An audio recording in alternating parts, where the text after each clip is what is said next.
강건케 하시는 그리스도의 사랑, 이런 제목으로 하나님의 말씀을 우리가 함께 나눌 때, 오늘 예배하는 우리 모두 위에 하나님의 강건적인 사랑이 임하기를 주님의 이름으로 축복합니다. 이렇게 무더운 여름날 가운데서도 우리가 전교 수련회를 잘 마치고, 또 이제 어제까지 우리 중고청 천령부 수련회를 마쳤습니다. 아까 우리 장로님 기도하신 것처럼 이제 15일 날 우리 주일학교 여름성경학교가 있는데, 저희 아이들이 다 하면 주일학교 아이들이 한 50명 정도 되는데, 여러분 다 나와서 할 수 있도록 여러분 기도해 주시고, 또 많이 여러분 같이 함께 참여해 주시길 바랍니다. 오늘 이 말씀을 기록한 바울 사도는 예수님을 핍박하는 자였어요.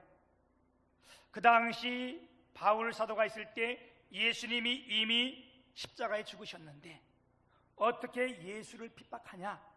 우린 그럴 수 있어요, 그죠? 이 바울이 예수를 핍박했다는 말은 예수 믿는 사람들을 핍박했다는 이야기예요.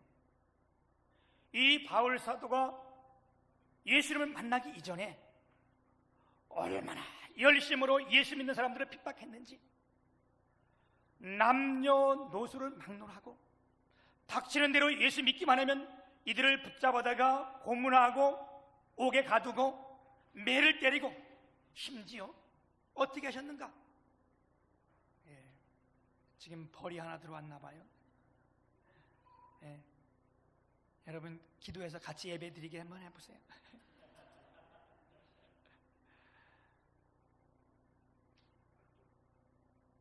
심지어 예수 믿는다는 이유로 붙들어다가 어떻게 했어요? 돌로 쳐 죽이는 일까지 서슴없이 했어요. 이런 그가 그 멀리 다메섹까지 올라가서 예수 믿는 사람들을 완전 잡아다가 또 고문하고 핍박하려고 올라왔다가 홀연히, 그랬어요. 성경에 보면 홀연이라는 말은 갑자기 아무리 제약도 없이 홀연히 강한 빛이 쫙 임하면서, 그 빛이 얼마나 강하고 능력 있었는지 바울 사도가 어떻게 했어요? 그 빛에 인해서 땅에 엎드려지고 말았어요. 꼬꾸라졌어요. 그런데 하나님의 음성이 들려지는 거예요. 사울아 사울아. 그랬더니 주여 당신이 누구십니까? 누구냐고 이렇게 물어볼 때에 이 부활의 주님이 뭐라고 말씀하세요? 나는 네가 핍박하는 예수라. 이 당시 바울 사도가 얼마나 놀랬겠어요, 그죠? 그러면서 너는 일어나 시내로 들어가라. 내가 행할 것을 내게 알게 하리라. 이제 이렇게 바울 사도가 부활하신 예수님을 만난 이후로 바울 사도의 삶이 완전히 달라집니다. 사나 죽으나 이 예수 믿는 자들을 핍박하러 다니던 이 바울 사도가 이제는 어떻게 해요? 완전히 삶이 바뀌어졌어요. 뭐로 말미암아? 부활하신 주님을 만남으로 말미암아. 오늘 이 시간 예배하는 우리 모두가 하나님의 말씀으로 주님을 만남으로 말미암아 우리의 삶이 완전히 주 앞으로 달려가기를, 우리의 삶이 바뀌어지기를 주님의 이름으로 축복합니다. 이제 이 바울 사도가 주님을 만나고 삶이 완전히 바꿔졌다 그래서 뭐 풍요한 삶을 누렸나? 아니면 뭐 대로를 가다가 이런 말은 아니에요. 그가 주님을 만나고 완전히 삶을 바뀐 뒤에도 그 삶은 엄청난 핍박이 왔어요. 어떨 때는 왕따를 당하고, 여러분 왕따를 안 당해본 사람은 왕따가 얼마나 힘든지 몰라. 오직했으면 어린 아이들도 왕따 당한다고 극단적인 선택을 하고, 제가 주공 7단지에 사는데 몇 년 전에 중학교 3학년 여학생 하나가 왕따 당해가지고 그 17층 위에서 뛰어내렸어. 바울 사도는 예수 믿는 것, 삶이 바뀌어진 것 때문에 왕따를 당하고 엄청난 매를 맞으며 옥에도 갇히기도 하고 그 앞에 큰 핍박들을 당했어요. 죽을 고비도 많이 넘겼습니다. 그럼에도 그의 고백이 어떤 고백을 해요? 그런 이런 고백을 해요. 내 생명을 조금도 아끼지 아니하고 내가 이 일을 계속하겠다. 아멘. 사도행전 20장 22절부터 24절에 보게 되면 바울 사도가 이런 고백을 합니다. 보라, 이제 나는 성령에 매여 예루살렘으로 가는데, 지금 바울 사도가 예루살렘으로 가는데 그냥 가는 것이 아니고 성령이 나를 인도해서 내가 거기 매여서 간다는 거예요.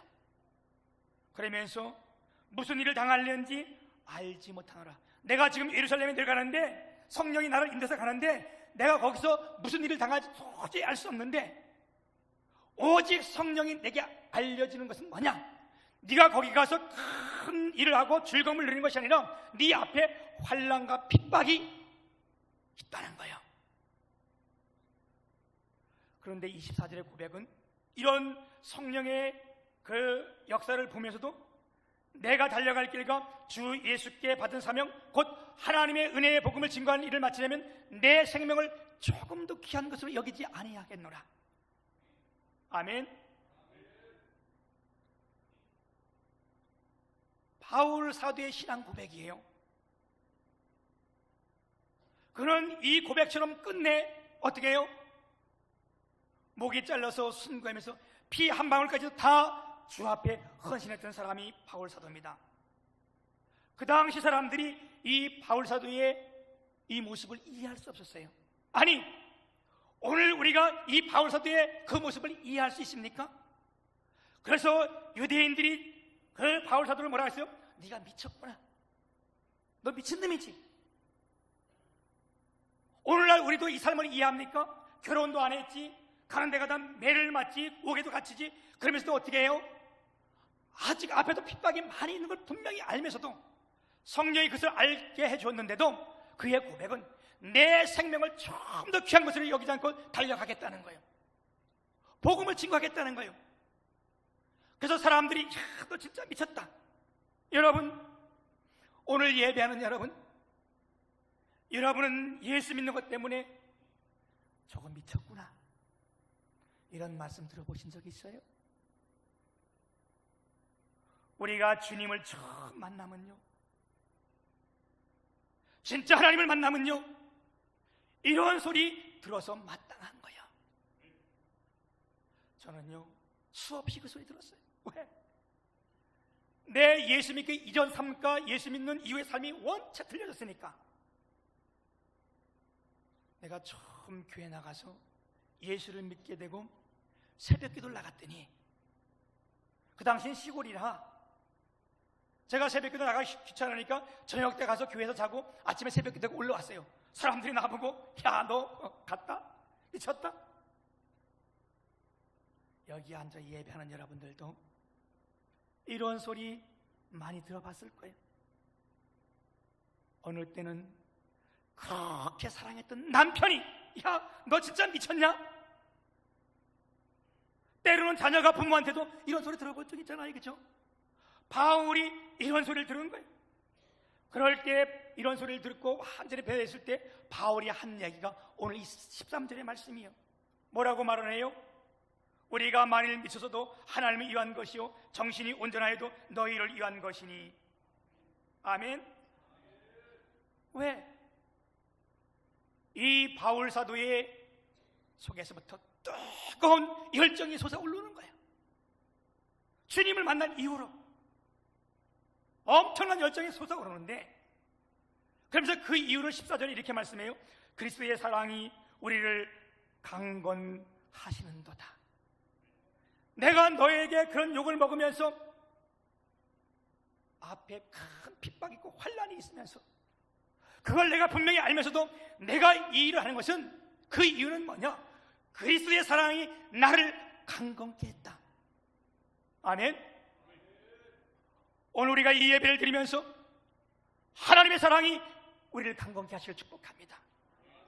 여기 강건케 했다 이 말이 무슨 말인가 하면, 제가 이것을 깨닫기 위해서요, 제가 실제로 있었던 일들을 제가 한번 예화로 설명해 보면서 이 말씀을 우리가 한번 같이 은혜 받길 원합니다.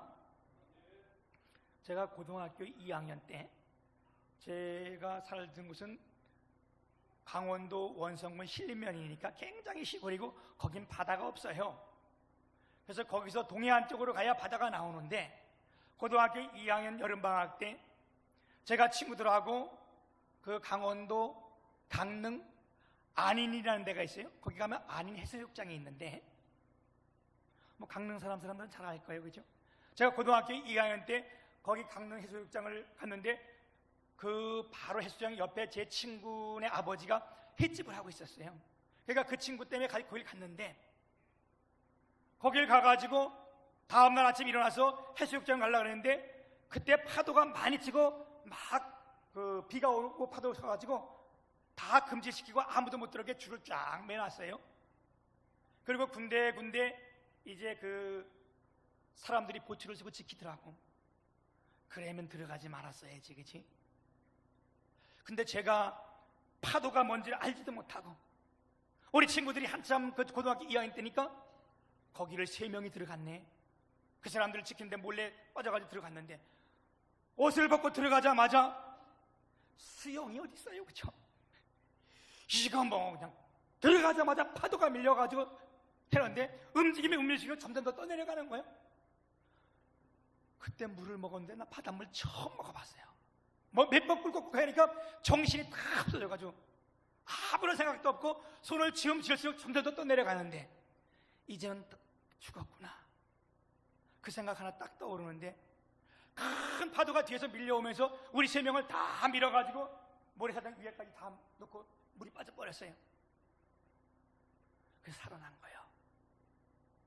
우리 3명이 다 모두가 그 파도 앞에 전혀 막을 힘도 없었고 견딜 힘도 없었고 어쩔 수 없이 거기까지 밀려 나온 거예요. 여러분, 지금 바울 사도가 예수 그리스도의 사랑이 나를 강권했다 이 말은 내 힘으로 도저히 막을 수 없고 견딜 수 없는 그와 같은 힘이 나를 행했다는데, 그게 뭐냐? 그게 바로 그리스도의 사랑이라는 거예요. 아멘. 오늘 이 예배를 통해서 우리 주님의 첫사랑이 우리 모두에게 회복되어서 내 안에 넘쳐오는 이 하나님의 사랑이 나로 어찌할 수 없는 이 힘이 있기를 주님의 이름으로 축복합니다. 오늘도 여러분 그런 경험을 했을 거예요, 그죠? 내가 오늘은 뜨거우니까 교회 가지 말아야지. 우리 김봉녀 권사님이 병원에서 퇴원해가지고 지금 이 목발을 짚고 오셨는데, 아이고 내가 오늘 교회 안 올라 그랬어요. 그렇게 내가 인사했더니 그러시대. 근데 왜 왔어? 나는 안 올라 그랬지만 내 안에 있는 그리스도의 그 사랑이 내가 그걸 전혀 감당할 수 없는 거야. 아멘. 오늘 여러분 그래서 여기 올 사람들이 많이 있을 거예요. 난 오늘 가지 말아야지, 난 오늘 예배 드리지 마요. 그럼에도 불구하고 내 안에 끌어넘치는 이 열정, 내 힘으로 도저히 할 수 없는 이 강건한 힘이 오늘 이곳에서 우리 가운데 예배가 하시는 줄 믿습니다. 오늘 이 말씀을 통해서 바울 사도가 강건했던 그리스도의 사랑이 어떤 사랑이었는지를 우리가 함께 깨닫고 은혜 받기를 원하는 거예요. 아멘. 그 사랑의 첫 번째는 뭐냐? 우리를 위해서 이 땅에 오시고 우리 위해서 죽으시고 다시 살아난 사랑이라는 거예요. 아멘. 그 이후에 그런 고백이 나옵니다. 이후에 고백이 나오는데, 요한복음 3장 16절에 보면 하나님이 세상을 이처럼 사랑하사 독생자를 주셨으니, 우리 주님이 이 땅에 오신 것은 하나님께서 보내신 거예요. 여러분, 주님이 이 땅에 오신 것을 우리는 뭐라 그래요? 이걸 복음이라고 말하는 거예요. 그분이 이 땅에 오셨다는 것은 너무 큰 사랑이야. 이건 우리가 아무리 깨달아도 이해하지 못할 사랑이요. 왜? 우리 예수님은 창조자 하나님이세요. 이 창조자가 피조물이 됐다는 것은 어떤 걸로 우리는 이해할 수가 없어요. 근데 그 창조자가 피조물이 돼서 이 땅에 오셨다는 거예요. 우리를 위해서. 아멘. 뿐만 아니라 이분이 이 땅에 오셔서 우리의 모든 질고와 우리가 죄와 허물을 대신하여 십자가에 지셨다는 거예요. 아멘.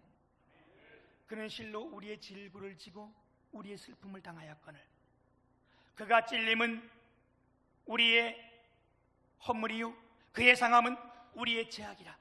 그가 징계를 받음으로 우리가 평안을 누리고 그가 채찍에 맞음으로 우리가 나음을 입었도다. 무슨 말이요?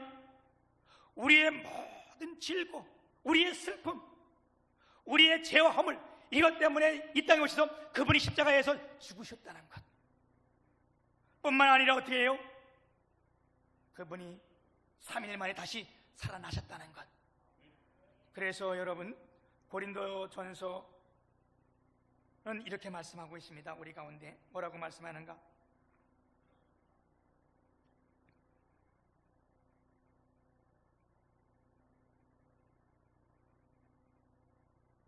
그분이 이 땅에 오신 것, 그분이 십자가 지신 것,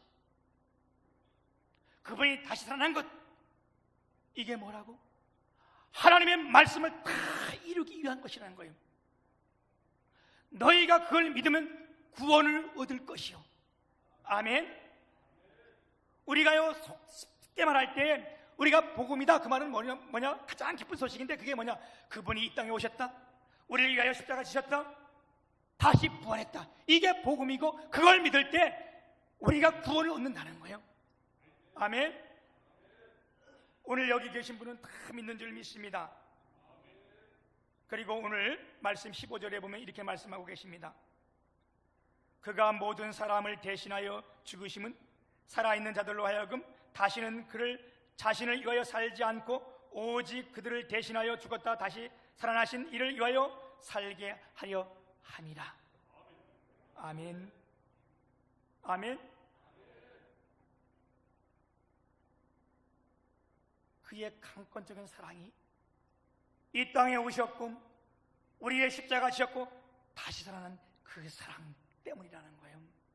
아멘. 우리가 이 중에 하나만 깨달아야 돼요. 우리의 첫사랑이 우리 가운데 회복될 줄 믿습니다. 두 번째는요, 그리스도의 사랑은 어떤 사랑이냐? 우리를 고치고 기뻐하는 사랑입니다. 아멘. 호세아 14장 4절에 보기는 내가 그들의 반역을 고치고 기쁘게 그들을 사랑하리니 나의 진노가 그에서 떠났습니다. 이렇게 말씀해요. 내가 그들의 반역을 고치고 그랬어요. 내가 너의 질병을 너의 아픔을 고쳤다 이렇게 말씀하지 않고 내가 그들의 반역을 고치고 이스라엘의 반역을 고쳤다는 거예요. 오늘 우리 주님은 우리의 반역을 고치시는 분인 줄 믿습니다.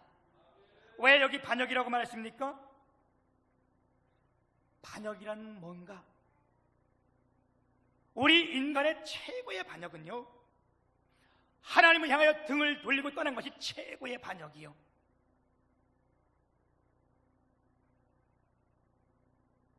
그 반역을 주님이 고치시겠다는 거예요. 아멘.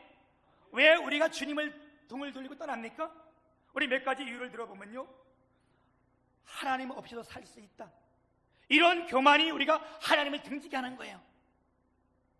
너 하나님 없이도 살 수 있는데 그런데 왜 우리가 예배를 드리겠어요? 왜 하나님 믿겠어요? 그렇죠? 근데 이건 큰 교만입니다. 성경은 그걸 가지고 바보 멍충이라고 하는 거예요. 뭐 성경에 바보 멍충이라는 표현은 없어요. 시편 14편 1절에 보면 어리석은 자는 그의 마음에 이르기를 하나님이 없다 하시는도다. 어리석다 이 말이 바보 같다 멍충이 같다 그 뜻이 아니겠어요? 그렇죠? 어리석은 자는 그 마음에 이르기를 하나님이 없다 하도다. 여러분, 하나님이 없다고 생각하는 거 이거 참 교만이죠. 그럴 때 어떻게 해요? 우리가 주님을 떠나게 돼요. 이건 미련한 자예요. 그럼 지혜로운 자는 누굽니까? 잠언 1장 7절에 보면 여호와를 경외하는 것이 지식의 근본이오늘 그랬어요. 잠언 9장 10절에는 여호와를 경외하는 것이 지혜의 근본이다. 아멘. 지혜의 지식의 근본이 뭐냐? 여호와를 경외하는 거라는 거예요. 하나님이 없다 하는 것은 이건 진짜 바보 멍충이 같은 거고, 우리가 여호와를 경외하는 것은 정말 최고의 지식이요 최고의 지혜라는 거예요. 아멘. 우리가 창세기 4장 26절에 보면 셋도 아들을 낳고 이름을 에노스라 하였으니 그때 사람들이 비로소 하나님의 이름을 불렀더라. 이런 성경 구절이 있습니다. 무슨 말씀이에요? 여러분 창세기 5장에 보게 되면 족보가 나오는데 그 족보에 보게 되면 못 살아도 800살, 900살이야. 놀라지도 않네. 그 당시 사람들이 여러분 그 창세기 5장 봐요. 뭐 900몇 살 이건 뭐 많고 최고 많이 살았던 무두셀라는 969살까지 살아왔잖아. 그러니까 사람들이 나는 죽을 거라고 생각 안 해. 그러니까 어떻게? 하나님 여호와의 이름을 안 불러. 그런데 셋이 아들을 낳고 에노스라 하였으니 그때 비로소 사람들이 하나님의 여호와의 이름을 불렀더라. 에노스란 뜻이 뭔 뜻이요? 죽을 수밖에 없는 인생이라는 뜻이 에노스요. 그때 그들이 그를 부르면서 아하 맞아 우리가 죽을 수밖에 없다 우리 죽는다 그걸 깨달으니까 어떻게 그때부터 여호와 하나님의 이름을 불렀다는 거예요. 우리가 하나님 없이 살다고 생각하면 하나님을 등질 수밖에 없는 거예요. 또 하나 등지는 이유가 뭐냐? 하나님을 인정하지만 하나님의 말씀을 귀찮아하는 거예요. 부담스러워하는 거예요. 여러분 때로는 하나님의 말씀이 우리를 엄청 부담스럽게 할 때가 있어요. 왜? 우상을 섬기는 것은요 말이 없어. 우상은 아무 말도 못해. 그런데 하나님은 말씀하시는 분이요 살아계신 분이요. 그래서 뭐라 그래? 때로는 술 취하지 말라. 이것뿐만 아니고 때로는 어떤 음식도 먹지 말라. 또 하라 하지 말라를 딱 구분해놨어. 그죠? 내 부모를 공경하라 뭐 이런 건 성경에 딱 구분해놨잖아. 이게 부담스러우니까 어떻게? 하나님을 등지는 거예요.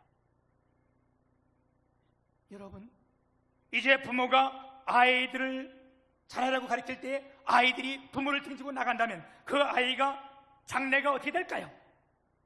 마찬가지요.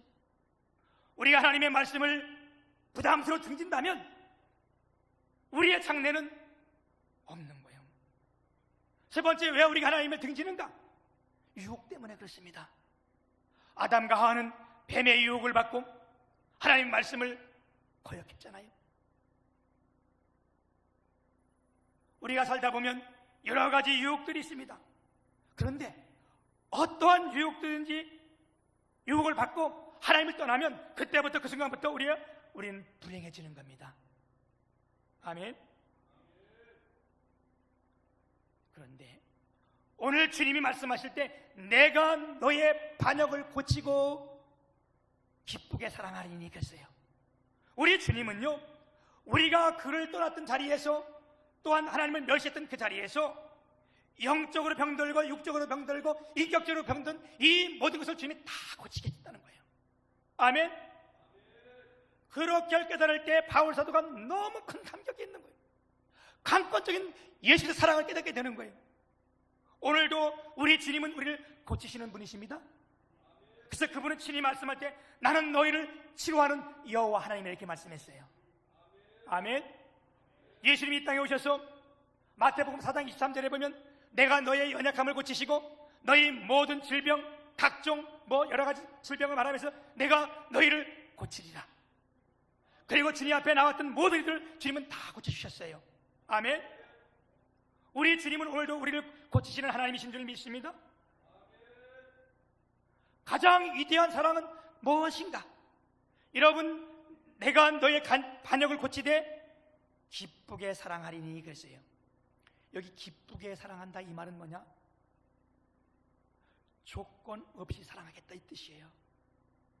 우리 인간은요 조건 없는 사랑은 안 돼. 사랑하는 것 같다가도 내가 조금만 이득이 안 맞고 뭐가 안 맞으면 이건 사랑이 안 돼. 가장 위대한 사랑이 뭐냐? 조건 없는 사랑이야. 그런데 우리 주님은 뭐라고 말씀했어요? 내가 너희를 고치되 기쁘게 사랑하리니 어떻게 해요? 조건 없이 다 해주겠다는 거예요. 아멘.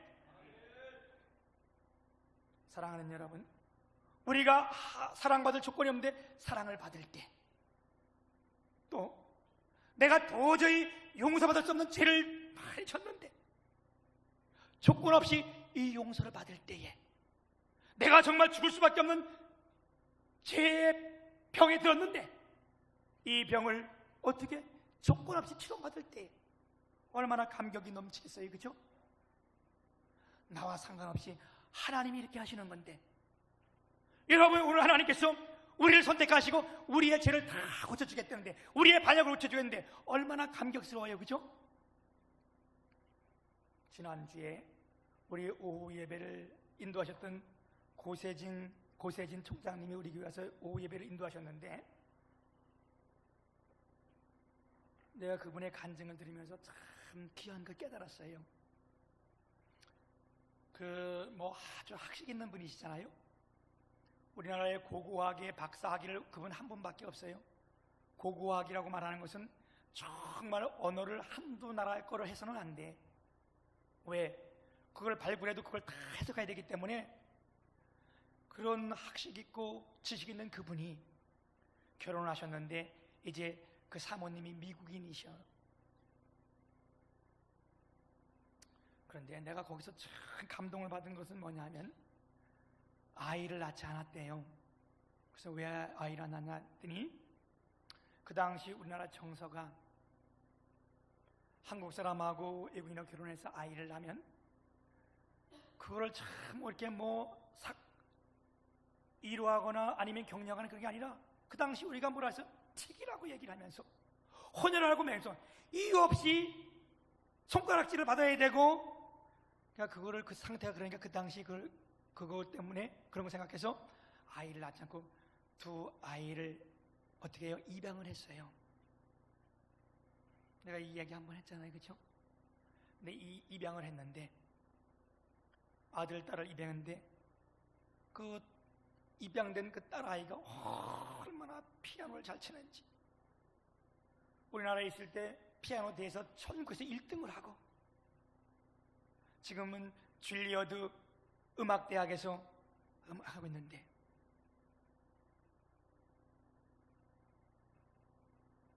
그 아이들을 고아원에서 온 거잖아요. 그쪽에서 생각한다면 뭐요?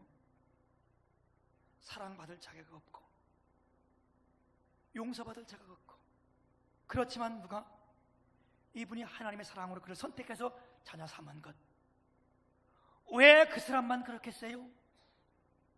우리가요 뭘 했길래 하나님의 선택받을 자격이 있었어요? 없었어요, 그죠? 그런데 하나님이 우리를 선택해 주시고 우리를 그분의 자녀 삼으시고 지금 이 자리까지 이렇게 오게 하신 것, 이게 얼마나 놀라운 사랑이에요. 여러분, 이런 위대한 사랑이 어떻게 바울 사도가 강건케 하시는도다, 그리스도의 사랑이 강건케 하시는도다. 강건하다는 것은 내 힘으로 도저히 할 수 없는 이 힘. 아멘.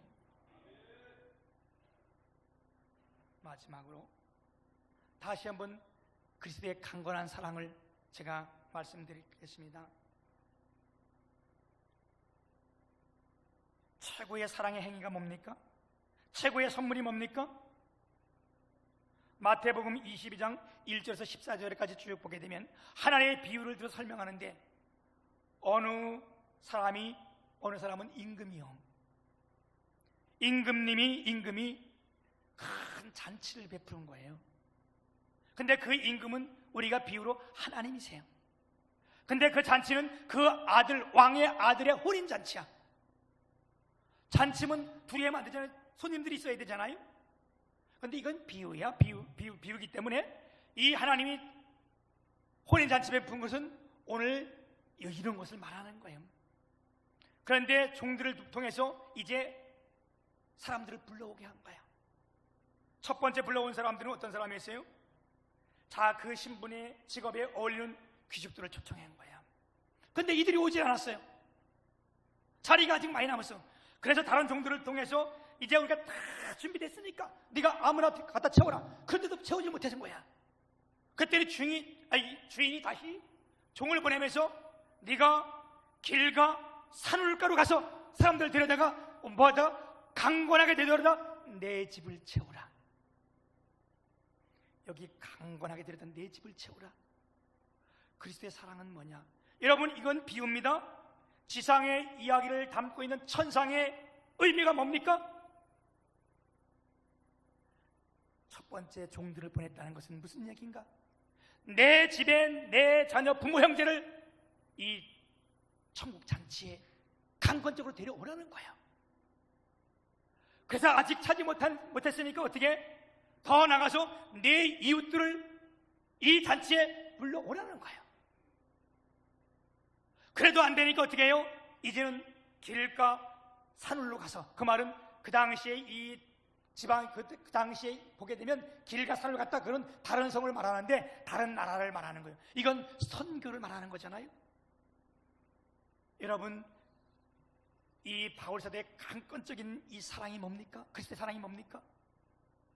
내 부모 형제들, 내 이웃들, 아니 열방에 있는 나라들까지 다 주님이 구원을 하기 원한 그 사랑이 속에서 끌어넘치는 그 사랑을 강건적인 사랑이라 말하는 거예요. 오늘 우리가 이 시간 예배하면서 우리 주님을 만나며 우리 안에 하나님의 강건적인 사랑이 넘치기를 주님의 이름으로 축복합니다. 이제 말씀을 맺겠습니다. 오늘 바울 사도가 강건했던 것은 세 가지로 나눠 생각해 봤습니다. 그의 사랑이 뭐냐? 우리의 이 땅에 오시고 죽으시고 살아나신 사랑이며, 우리를 고치시되 조건 없이 고치시는 그 사랑이며, 또한 마지막 강건적인 사랑인데, 여러분, 이 말씀을 듣는 우리 모두가 우리는 조건 없이 하나님 앞에 사랑받은 사람이잖아요. 조건 없이 우린 고침받은 사람이잖아요. 우리가 아무런 조건 없이 우린 구원받은 사람이잖아요. 그러니까 우리가 동일하게 어떻게 바울 사도가 주님을 만났을 때 그 강건한 사랑이 넘치듯이 오늘 이 예배는 우리 모두에게 강건적인 사랑이 우리 가운데 넘치기를 축복합니다. 그래서 우리 이웃들에게 복음을 증거하고, 이제 우리가 이렇게 보니까 더샵 아파트가 지금 입주 중이에요. 2400세대인데 여러분, 우리가 정말 예수의 사랑을 가지고 나가서 전도하고 전파하고, 우리 그리스도의 사랑이 우리 안에 강건함으로 이 일을 우리가 다 행하시기를 주님의 이름으로 축복합니다.